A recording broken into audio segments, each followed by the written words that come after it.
Okay, say that again.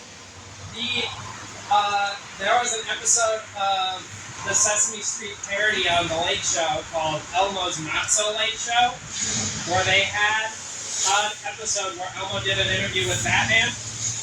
And while the outfit is very clearly based on his Adam West appearance, the episode is so old that no one knows who played Batman anymore. You can't find the actor. Nobody can find who the actor that did Batman was. Okay. I got a question. What's that? When I was a kid, there was a TV show called Zoom, right? Right? I believe I'm talking about the right show.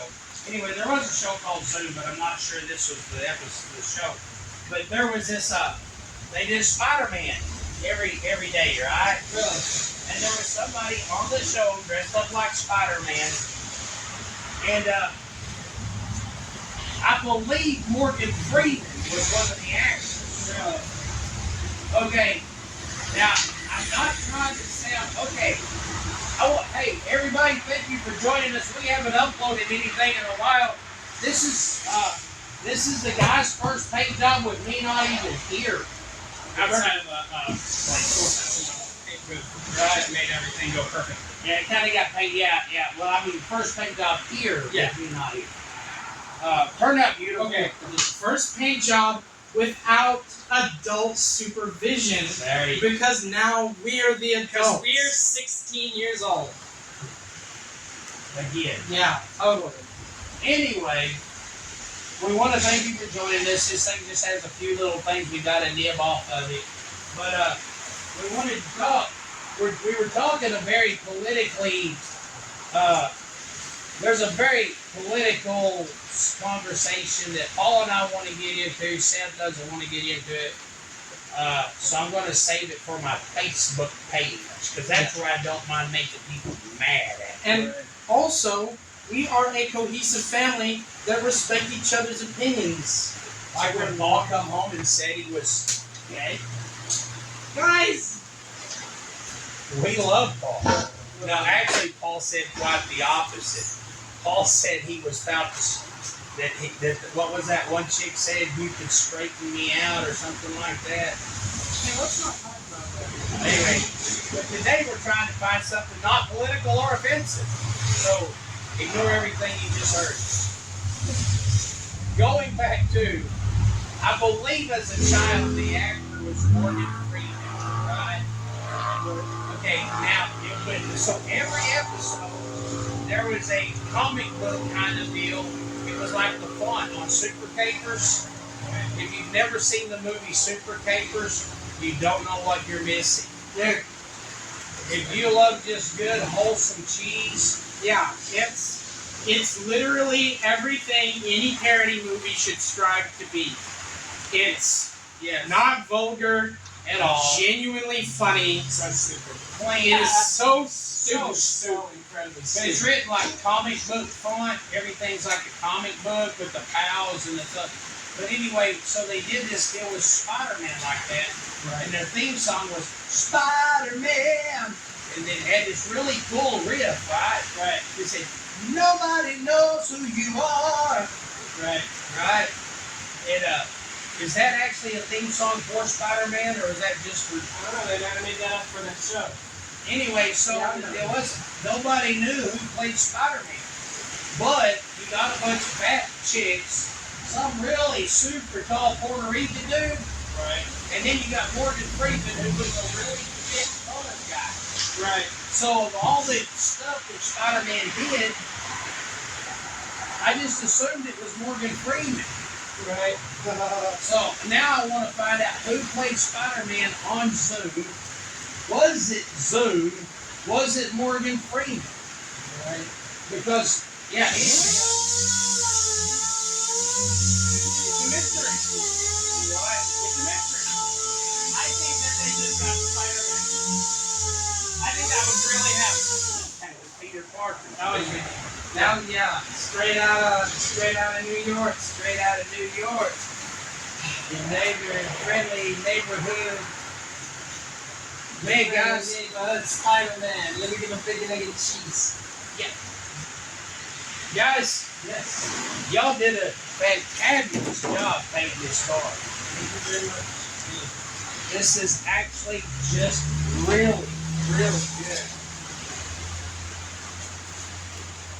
Why are you sending this with 400? That's not funny. That is not funny. Oh my God! That's the opposite of funny. That's just me. You're so mean. You are a meanie head. I think I told y'all this story. I want to share it with you. Share with the viewers. Share it with viewers. I used to work at a place called Trans American Tire. Right. And I worked with a dude named Brad Helms. Brad Helms was the hardest working dude I ever worked with in my life. I couldn't keep up with him for nothing. He was like a lanky, goofy kid that just got 8 foot tall, you know? And Brad had a habit sometimes of starting a job and then starting another job and then starting another job and starting another job. And so one day we get a car in, they want an oil change and 4 new tires. So, all right. So we jack the car up on the lift and we start yanking the tires off of it. Well, I watched Brad take the oil drain jug and go over and start draining the oil out of it. And he started draining the oil out of it. He drains the oil out and he left. No, he put the plug back in the oil pan. And he left. And I noticed this. He had to go unload a semi truck that had showed up. So he wasn't just leaving lazy. He had something else. He was a shop foreman and he just had so much on his plate. Right. So he goes out and he unloads his truck. While he's unloading the semi, I changed the oil filter and put the oil in it, let it down. I let it down. You know, new tires, balance, everything. Let it down, and then I put the oil in it and put the oil filter on it. And then I finished the job. Right. He was busy doing something else. Well, he finished doing his job right at the time the car was driving off. As they were pulling out the gate, heading down the road, I looked at Brad and I said, "How much oil did you put in that rig?" He panicked. He screamed out loud. He took off running. Now, he was like 6'6", and it was all legs, man. He looked like a spider monkey. You know those cartoons you see of the dude's legs going like, you know? Right? That's the way he took off, man. And he chased that car down the street. They didn't know he was back here. He was screaming, "Stop!" But it was a semi. They weren't gonna hear him. No. It was a family in a passenger car. Whoa. Yeah, and he didn't catch him. He come running back, screaming, "Call him! Call him! Call him!" I'm like, "What are you going to call him? Tell him the motor's burnt up Already? already." So anyway, I was like, "Dude, I was joking. I put the oil in." I bet he thought that the joke was hilarious. No, he didn't laugh. He didn't. But the thing was, Brad was so nice, he never would say, "Do they ever get right?"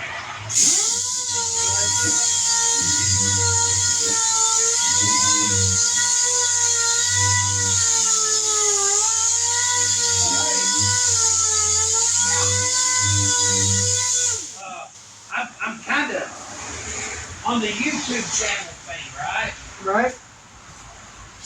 I don't have a notification on my phone that lets me know when anybody makes a comment. I just have to go back through all the old videos and read the comments, right? Okay? Well, there's 100-something videos. I can't, So I want to answer a few questions today on wet sanding and buffing, because I'm going to go back in. One thing I need to set up so I get a notification, right? But also, I want to answer some questions. You know, we did that video of wet sanding and buffing the back panel on David's truck and how to wet sand clear when it don't lay out like it should.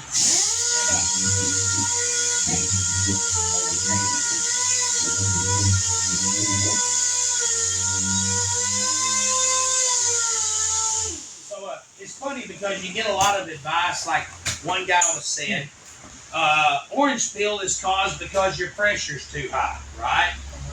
Orange peel can be caused because your pressure's too low. Okay? Actually, when your pressure is higher, on an HVLP, that's correct because they're high volume, low pressure guns. We're not using an HVLP gun. We're using a conventional paint gun. So when people start, well, this is the rule. Well, the rules depends on. It's different for your equipment. Yes. The rules aren't set in stone. Really. I've noticed that on a conventional gun, sometimes if I reduce it as much as possible and shoot at higher pressure going really fast, it lays out like glass, right? So it just depends. So anytime so also be careful when you start like, this is how, because you could be wrong, you know? Right. And you could get some dude that has way different equipment than you to make a multi-$1,000 boo-boo. Right. So, but one of the questions somebody said was, they use single stage paint. Does this apply to single stage paint? Now this, so this is one thing I've learned. On a lot of your older cars that were done, I will see. Like I had a buddy of mine one time had a Maverick that was all around, but it was dull. He wet sanded it and buffed it, and it shined like a new penny. But because single stage lays on like first coat, second coat, third coat, fourth coat, however many coats you put on. Right. When you sand through one of those coats, you sand it into a different coat. And like color lays on, it lays on with the metallics on the bottom, and as the color comes to the top, then when you spray the next, the metallics go down the coat. Yeah, so when you sand through one coat, next thing you know, you've got a circle there where you sanded through one coat into another. So when he got done, that car was beautiful, but it looked like somebody had marbleized it. Because it was a light green car. Light green car had a lot of gold poly. It wasn't pearl at the time, it was poly. Right. And it had these gold splotches all over. So it looked beautiful, but it wasn't correct. Something the matter? Oh, yes, yeah. So anyway, but if you have a solid color, like say this car's white, right? If we would have painted it single stage, yes, you could have wet sanded it buff because you're going from one white to another white to another white, so you're solids. Right, but if it was metallic. Yeah, I painted the truck single stage black one time, had a few spots that did wet sand and buffed them out. It's perfect. So yes, you can wet sand and buff solid colors. Single stage colors, but I would only recommend it if they were a solid color. Y'all watched the video where I buffed out the Mustang outside. Yeah. It's all splotchy, you know. So that It looks like someone threw a jar of maple syrup at it. does. So that answers that question. Okay, Paul. A while ago, we were talking, and it was like, there is our topic. Okay. Our non-offensive, non-political. Let me go back. Because I know what we're talking about, but let me see if I can find the earliest point we were saying. Capture that one. Right. We were talking about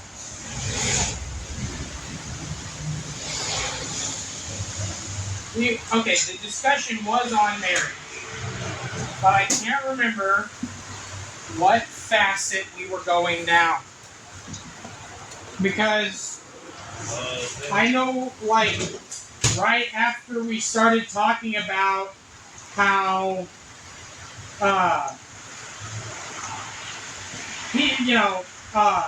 sometimes you just gotta thug it out. because love is. Arranged marriages. Oh yeah, okay, okay. You got an arranged marriage? Okay, I brought up something. Okay, dudes that date beyond out of their league. Yes, yes. Yeah, dudes that want to date out of their league. Every dude. It's not that dudes want to date out of their league. It's when dudes go and find a girl attractive, they're not thinking about what class they're in. Yeah. Really pretty girls intimidate almost every guy. Yeah. When I was a kid, my thing was is I didn't want a girl to like me because I'm so darn sexy. I wanted a girl to like me because I was funny, I was compassionate, caring, sweet. Yeah, Sweet. I would rather a girl like being around me than being an ogling piece. So it's those dudes that hit on all the pretty girls, right? Usually the girls that respond to that are not the type of girl I would have wanted to have dated anyway. Right? Right. If a girl can be stolen by some dude simply because he is A, better looking, or B, has more money, and it's kind of weird because this is what is so... Okay. Well, the most important thing for a woman in a relationship is security, right? So it's an evolutionary step for a woman to leave you for someone with more money, right? Right. Why is that a social acceptable norm when if I say, well, I broke up with her because someone hotter came along? Right. All of a sudden, that's not acceptable. How could you? When it's like, okay, from an evolutionary standpoint, if I have kids with the best looking woman I can, my kids are gonna look better.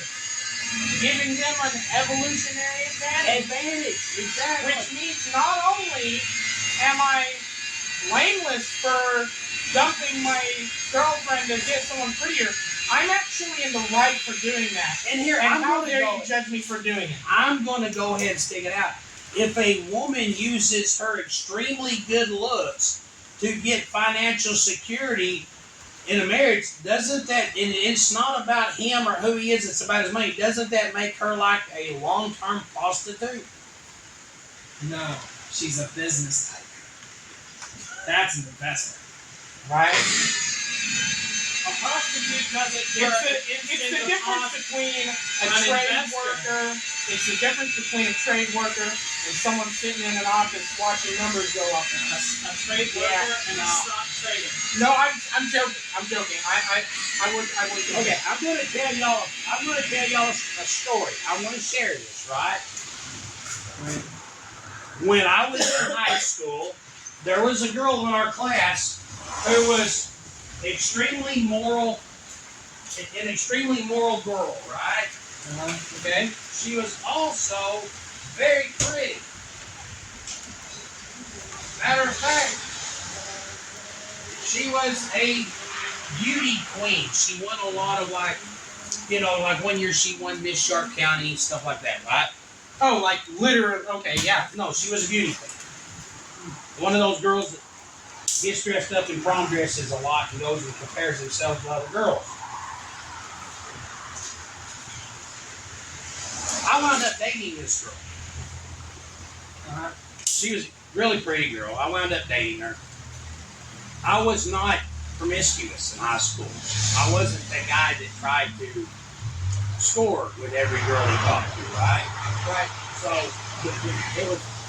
she felt safe around me because I didn't try to force her into compromising herself. I learned through school. She was a daddy's girl. Oh, look. Oh. Wow. You okay? That meat will be hot. I like to love it. Well, guys, be careful about dating girls that are not daddy's girls. Right. Because if they are not, there is. Yeah, that goes back to that rule. It comes with its set of problems. It could be a red flag. Look.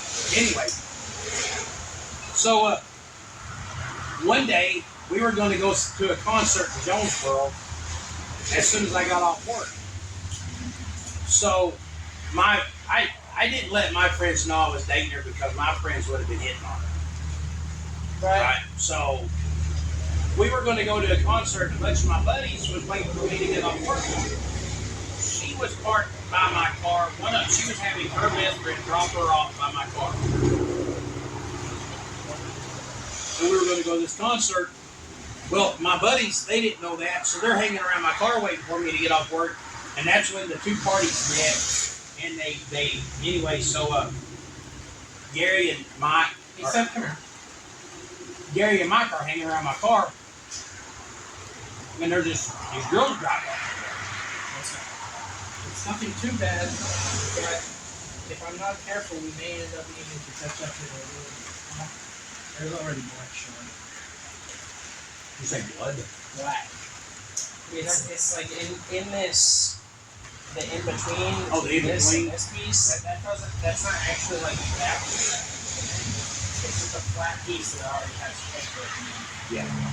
So anyway, so I don't keep stuttering. Really good. Anyway, so they met when my friends over here are talking. The one girl goes, "Why are you dating this loser? You know your dad's never going to approve of this. He doesn't have any money." So the girl responded, "I don't like the guy, but he takes me places and buys me stuff, and he doesn't try to make me have sex with him." Right? Yeah. My friend Mike overhears this, and he looks at this girl and says, "Hi, my name's Mike. You're a prostitute." Now, this is a girl's a virgin, ain't it? Hasn't ever even kissed a guy, right? Right. And she's like, "I'm not a..." Everybody said she starts bawling and squalling. Says, "I'm not a prostitute, I'm a virgin." And Mike says, "You're using your looks to get what you want. You're using your body to get what you want out of my friend. You're a prostitute." And she starts bawling and she's screaming at her friend, "Tell him it's not true." And her friend says, "The guy's got a point." Dang! Well, anyway, I wasn't there for this. I got off work and I walked out in the parking lot, and there's my buddies hanging around my car, and I'm thinking, crap, I'm gonna have to run them off pretty soon. My girlfriend's gonna show, Right when I get there, Gary's like, "Dude, see that girl? She's gone." Oh, yeah, Mike called her a prostitute. She cried and got in the car and they drove off. So what the deal about it is, Really cool, Mike had a point. No, yeah. I actually don't know how to argue with There Mike. was never any chance of a long-term relationship because her dad would not approve of me because I was just a stockman at Walmart. His baby girl was going to be married to some rich dude. Rich dude. So, what we were talking about was arranged marriage. Yeah. A lot of times people, we live in a society where people think, well, you should get married because you love somebody. People don't, love is not a feeling you feel when you meet somebody. Love is a conclusion you come to after an evaluation. Yeah. But not only that, it also is a fostered thing that is built between two people dedicated to each other. Right. And those fluffy feelings aren't love. They're supposed to make love easier to obtain. Yep. Love is not an emotion or a feeling. Love is, I don't know how you put it, but like a dedication, an oath, If that warm fuzzy was love, right? Right? Then why do 50% of all marriages end divorce? And I've heard the statistics on the pro-marriage and the anti-marriage deal, and people say, well, 50% of all marriage, 50% of all first-time marriages don't end. No, it's pretty much half. Okay. So people getting married because of that warm fuzzy feeling apparently is not enough glue to hold anybody to get anything together. No. But that's like, But arranged marriages in countries that don't tolerate divorce, you wind up with two loving people two people that fall in love. And here's the deal, man. Her daddy would not have approved of me. Right? right? But right now, I would not have approved of the then me either. You know? Yeah. I mean, yeah. I mean, I would have wanted more for my baby girl than what 1985 Tony had to offer. And it's I'm gonna say this. Going back to my point about the warm fuzzies isn't love. The warm fuzzies is to make love easier to obtain. Right. I would call that like romance. You know, just to clear the water a little bit. You know, romance is something that's supposed to make love easier to obtain, because love is what you get at the end of the relationship. Love is the journey. You know, love is what two people build between each other. Romance is supposed to be part of the deal. Like, okay, can you make a 3-course meal out of a giant 1-pound bowl of rice? No. That's just rice. Can you make a 3-course meal out of a jar of soy sauce? No. Put them together. You got a good start. Yeah, you got the start of a Japanese dinner. I could have used something a little bit more close to home, but Your points, mate. But yeah, I feel like my point is Working on cars. Do what? We're working on cars. Car metaphors we get. Yeah, Okay, we're well, doing cars. how about this? Can you go down the road with an engine? Can you go down the road with a transmission? Nope. Can you go down the road with the body of the car? Nope. Vinyl street? Nobody. Exactly. On those three, you've got. Look, I guess one thing is too is too many people, and we live in a society that celebrates that warm fuzzy feeling. And it should be celebrated, but it's not the end of all. Exactly. Yeah. I'll go so far as to say this: the romance part of a love relationship is over romanticized to the point where people think that that's what it's about. Right. Yeah.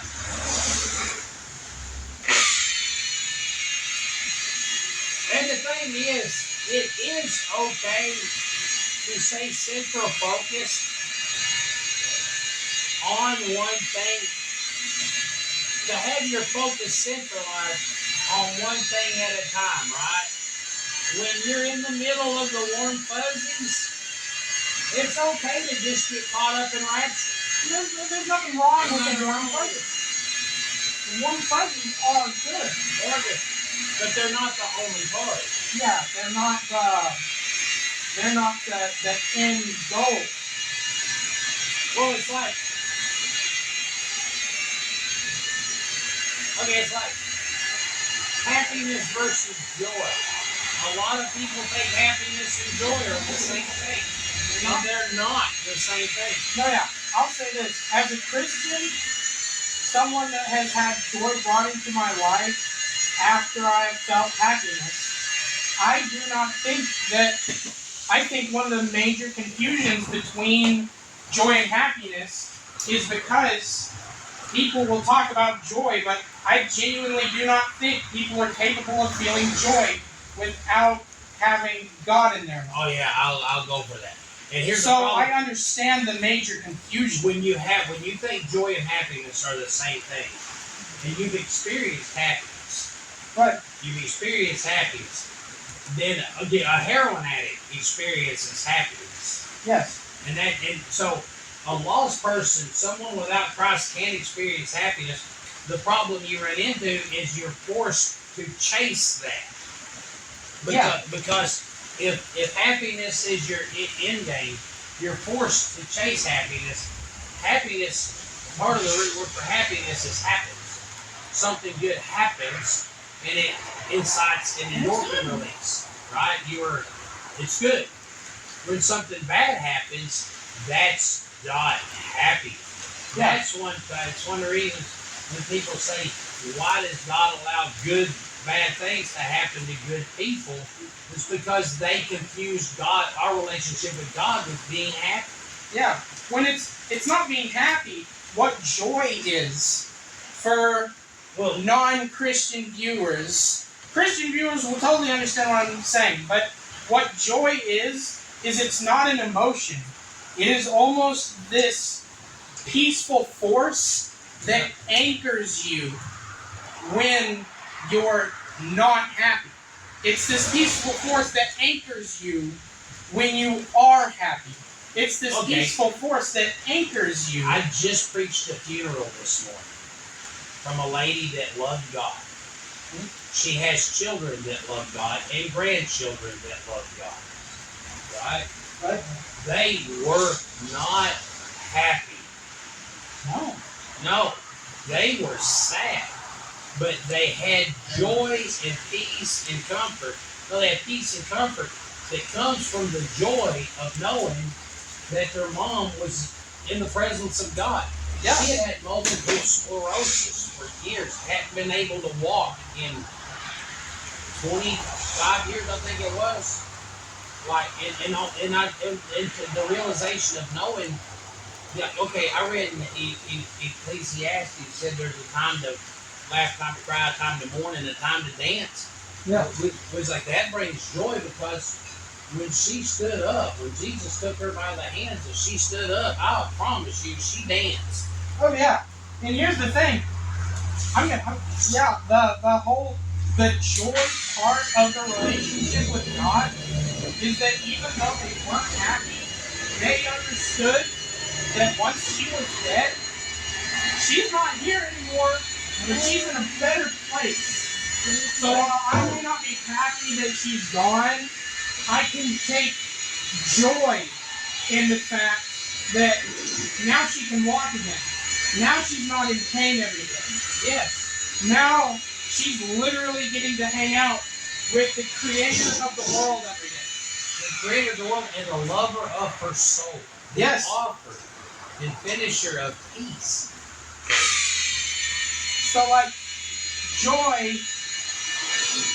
joy is something that anchors you to certain truths when happiness is gone. And bringing that full circle, that's why, like in a marriage that's bound together by the warm fuzzies, is doomed from the start. Because when you go through trauma, when you go through those things in life that for the lack of a better term, just suck, right? And they steal your fuzzies. And they steal your fuzzies. You know that when you love someone, that commitment brings you closer together. Yeah. That's why when you really love somebody and life gets hard and you're going through stuff, you don't attack the people that you're committed to. No. You come along beside them and you handle this together too. Marriage is one of the perfect, no, not marriage specifically, but love between a married couple is one of the perfect allegories for joy.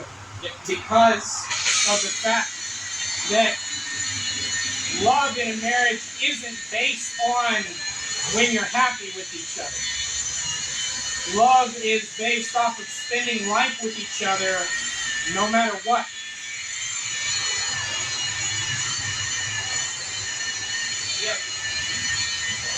in it, no matter what this world brings against you, your commitment will bring you closer together.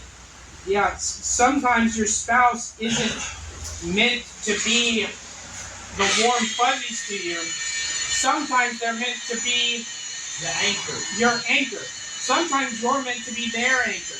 Yep. Sometimes, in terrible situations, they have to be each other's anchor at the same time. Yep. That's one of the reasons when you find yourself in a relationship with somebody that wants to attack you too, that person does not understand a loving marriage relationship commitment. Right. Let me see your radio, right? Yeah. It's raining. Yeah, it is.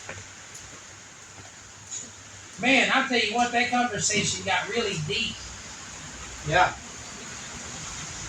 We didn't even talk about arranged marriages. We just talked about. Yeah, the I'm arranged sorry. marriage. I'm sorry. I didn't mean to interrupt. I started going in. Do what's that? The arranged marriage bit that they were going to bring up was basically like if you form. It's like just because it's an arranged marriage doesn't mean there can't never be any love there. It just would need to form Over time, after rather they than. got married. Yes, but that's what I want to bring up though. An arranged marriage does not leave you an out. You know what I'm saying? Yeah. In a culture that still does arranged marriage, what you have is 4 adults that know more than 2 stupid kids, right? You have 4 adults that know more than 2 stupid kids. And they come up and they say, you're committed to each other. You need to make this work. So 2 people go into a relationship with understanding that they're committed now. You don't commit. And here, the word commitment doesn't leave an out. Like, okay, if you're parachuting out of an airplane, right? Right. You can get dedicated. You can get dedicated.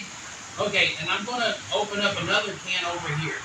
But I've always thought one of the biggest problems we have in churches today is people with this rededication thing. I rededicated my life to Christ. I've seen people that have rededicated their life to Christ 12 times, right? Right. Okay, you can get dedicated to parachuting lessons, right? Right. But until you commit yourself, you're only dedicated. I've never heard it put that way, but That's a there are 2 different words for some When reason. you jump out of the airplane, you no longer have the option of changing your mind. Yeah, you're no longer dedicated. You have committed yourself to Yeah, you are committed. out there. And the problem we have is in Christianity, too many people keep getting rededicated, and not enough people get committed. Yeah. Not enough people. Sorry. Yeah, get committed to the cause of Christ. Quit being like a double-minded man unstable in all his ways. Yeah. Have your mind made up that this is. And I have been in situations where my faith was challenged. But I was committed so that even though my faith was challenged, I still had a made-up mind. I'm serving God because there's no other plausible explanation for why I'm here, how it happened. Man, I studied evolution. I'm in a debate right now with my buddy, one of my best friends I love, having a stepson. I guess he's adopted, so he's just his son, right? Right. And this kid he's committed to evolutionary theory. And he wants to argue apples and oranges, and and I'm like, dude, I ain't gonna get in some internet argument. You come up here, I'll cook the broths and we'll talk. Alright.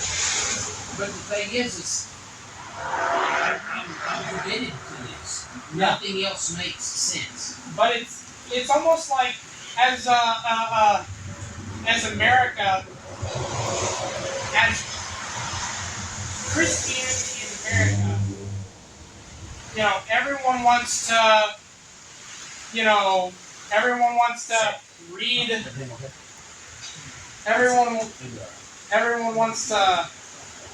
Do what? Sorry, guys, that's not here. I'll try. Hey, Seth, I'll fix it. You shouldn't have to. Good.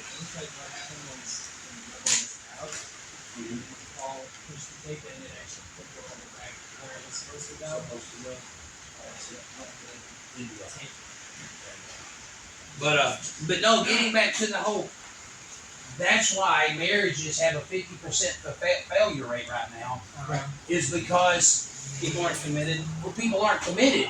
If you have, okay, here's your commitment, and out of that commitment, love can grow. But it's like, all of a sudden, it's like, okay, here's the warm fuzzies, and we're going to confuse that with love. And out of the warm fuzzies, love and commitment can grow. Well, that's not love. Right. But also, people aren't using like the dating phase of a relationship as an opportunity to find out if you want to spend the rest of your life with this person. Because you're right. What they're doing is not evil.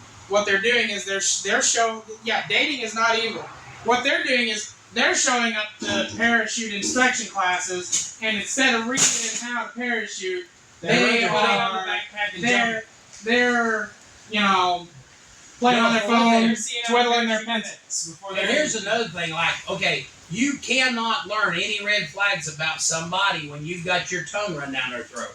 Right? Man, I have had that exact conversation in high school. And that's the problem. People like, you're dating. Well, okay, we live in a society where people automatically think you're supposed to consummate a relationship on the third date. Right. Yeah, that's the rule. Third date.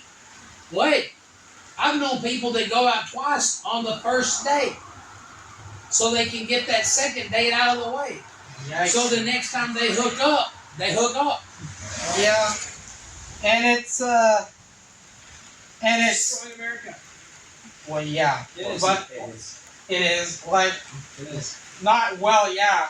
It is destroying America because what you've got is you've got the warm fuzzy feel part of a relationship completely bypassing the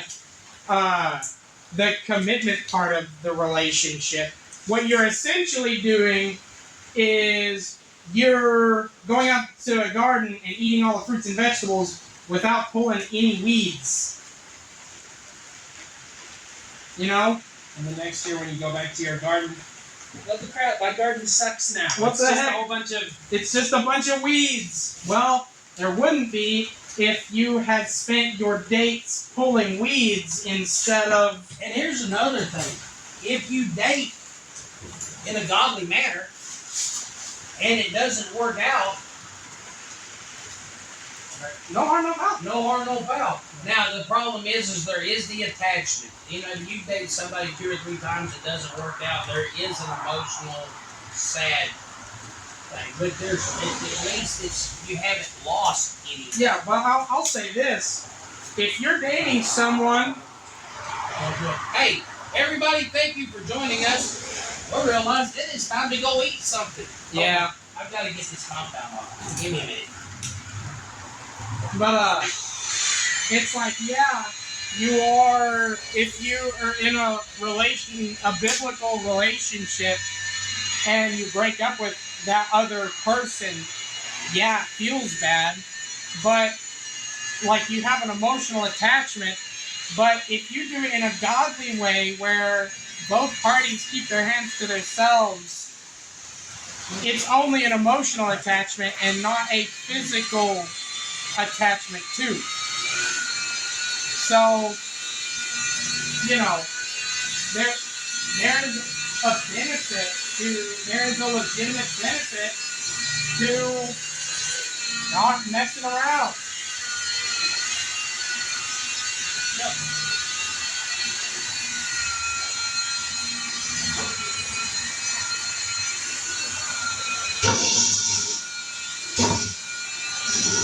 You know, oh, I'm continue to buck this.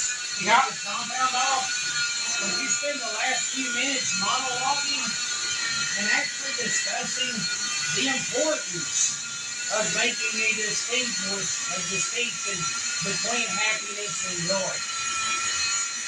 Okay. Well, yeah. The thing. Oh, bring me your Rachel Blake. Yes.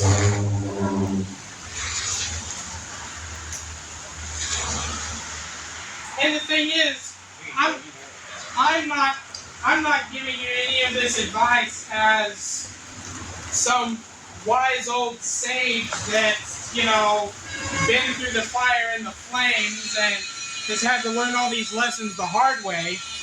I'm coming at it as someone I'm giving you this advice as someone that looks to those older than me and tries to learn from their successes and mistakes, whether they tell me them or not. Well, hey, Paul, I want to challenge what you just said. Because of your mindset, right? Right. And because of your commitment to Christ, right? Right. How many times has your heart been just chewed up, spit out? It hasn't. How many other people are walking around with a piece of you that you wished you could have back? Nobody. So, you're a quarter of a century old. Yeah.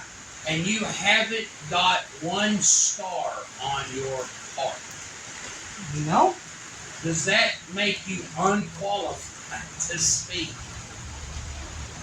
I don't. That's another problem. We have a problem in America where people think that you have to stick your head up your butt, run through the dark, and fall into the flames of stupidity before you're qualified to warn anybody. No. In fact, you want to know how I didn't get these scars? Because I looked at other people's scars and said, I don't want to do that. Learning from your mistakes Is smart. Learning from others' mistakes is genius. You know who coined that phrase? I don't know. I did. I made that up. That's... Chat, I just found out my dad's a genius. I already knew that. He's made my life significantly better by following his advice. But, the thing is I've seen a lot of relationships fail, and it destroys any semblance of relationship between two people. Even in Christians around my age, simply because, they've fallen into the modern era of dating, where you're not actually dating to learn anything about people.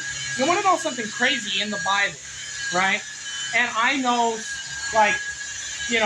we don't live back then. It's the 21st century. And it's like, okay, well, how well is that going?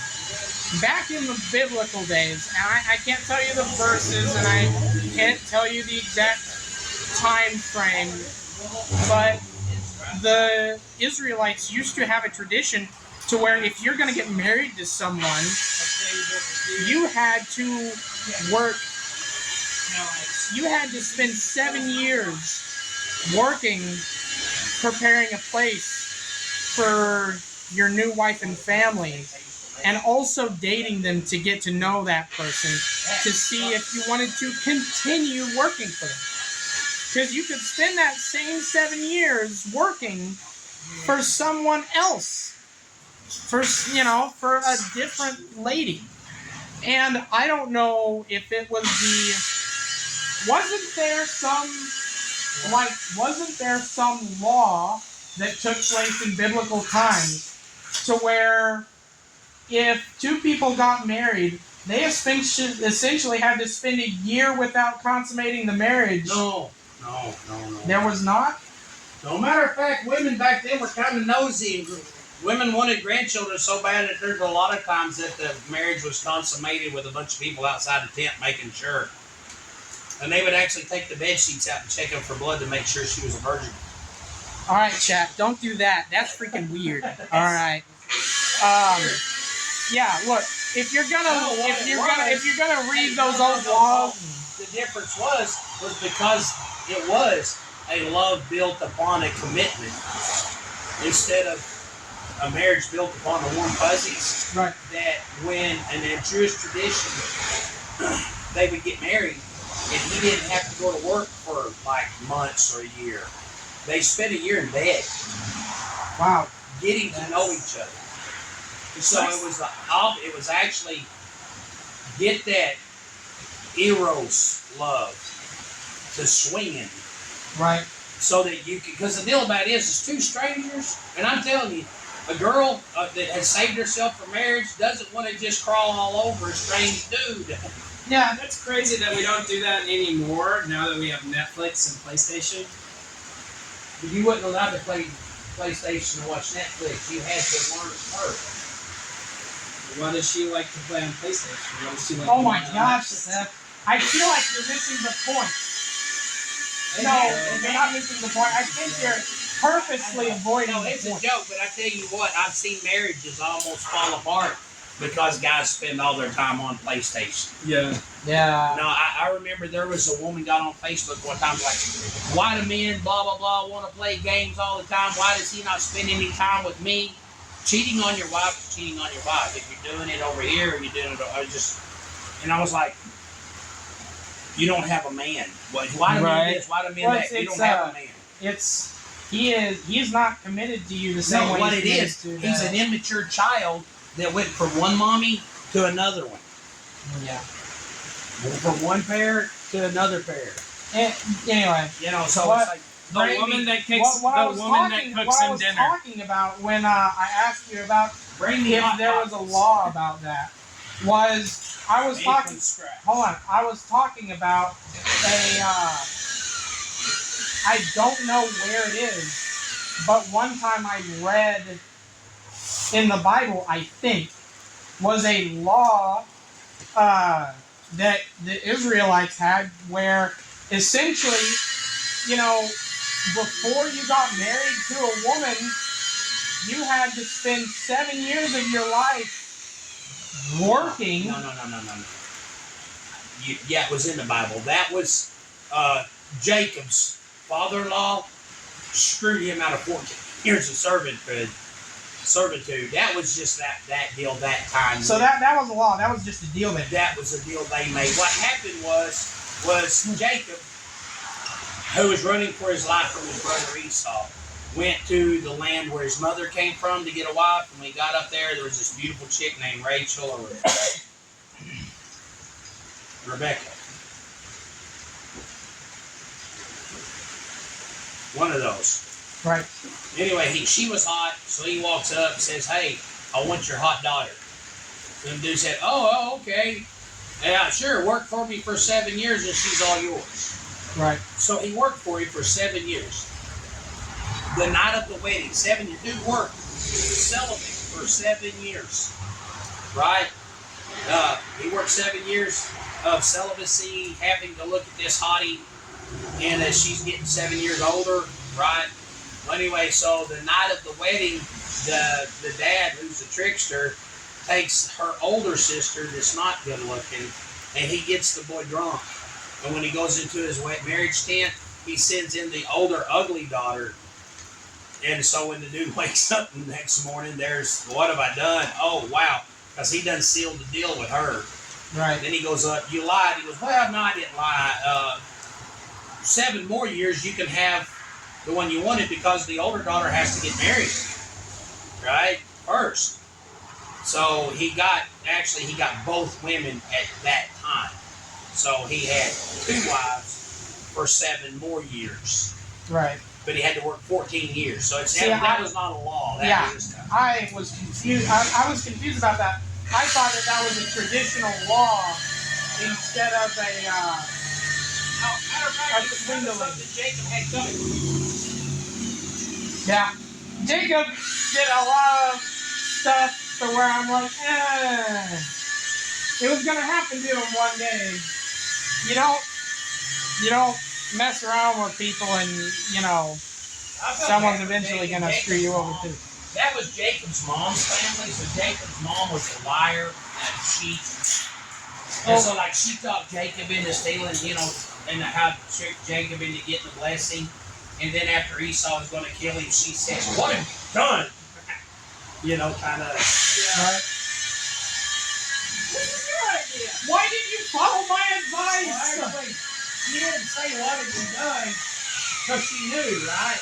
Right. Because it was her plan. But then whenever Esau was like, "Yeah, I'm killing you, dude," she was like, "You got to run and hide because your brother's going to kill you for what you've done." Right? So she did lay the blame. Yeah. And if I were Esau, I would have went after mom too. I mean, like, for real. Well, he didn't know. He didn't know. Because she was able to so successfully pin the blame on You got a point. the other guy. He may not have known. Oh, Esau? Yeah. That is why. Oh, man. That's coming on. Anyway, what time is it? It's time to go eat lunch. Okay. Hey, thank y'all for joining us. Thank you for joining us. This conversation, I really hope this gets some views. Chase joy, and I'm going to show y'all an acronym. Remember, happiness comes from the word happen. Good things happen, we're happy. Bad things happen, we're not happy. Joy is eternal. Joy is always there. If you put on that phone's just sitting there. Joy comes from Joy. Jesus first, others second, yourself last. Yep. If you put Jesus first, you'll have joy. You got joy. Yeah, and Because remember, joy is an anchor that only Jesus can give you. right. So- Yeah, relationship. Like lost people can have happiness. Yes. I do not believe lost people can experience joy. I don't think Because Christ is joy. Joy is only found in Christ. I know that when this rock quits spinning and this heart quits beating, and I know that I have an eternal home in heaven, and that's the only place joy can come from. Right. I don't have to keep chasing good happens. No. I like good happens. I like it happens, but I can be perfectly content. Seth found a pocket knife the other day. That was a good happen. Yeah, that was a good happens. Yeah. But- Anyway, We're coming up on an hour. okay, coming up on an hour. Hey, God loves you. Thank you for joining us. Thanks for spending some time with us. Please leave a comment. If you agree, you agree. If you don't agree, leave a comment. Yeah. And some practical advice. Pray every morning before you start working. Drink lots of water. Drink more water than you want to. I got one up on you. I get up every morning. I sit up on the side of the bed and I say, God, guide my steps before my feet hit the floor. So that no matter where I find myself, apparently that's where God needs me at that moment. Yep. Yeah. So I don't call them good or bad because here I am. Right. Right. Thank you for joining us. Read your Bible. Pray a lot. Drink too much water. Drank too much water. Yes. I found out Josh Gooch, a friend of ours that's kind of a health dude, he says like I was retaining water in one of my legs. He said like a lot of times your body goes into store mode if you don't have enough water. So where the doctor wants to give you a water pill so you can pee that off, actually what it is, it shows that you have a water deficiency. So you need And to it's drink trying to water store more. it for later. Yeah, so, yes. I don't know if there's any truth to that. If there's not, you can take it up with Josh Gooch. Yeah. If you stub your toe, don't sit there and swear. Walk around. Because that will, That advice does not work with an open wound. that advice does not work with an open wound. You've got to close that up. Right? All right. Seth says turn all electrical devices off 30 minutes before you go to bed. Yep. Drink plenty of water. And don't abuse your glasses.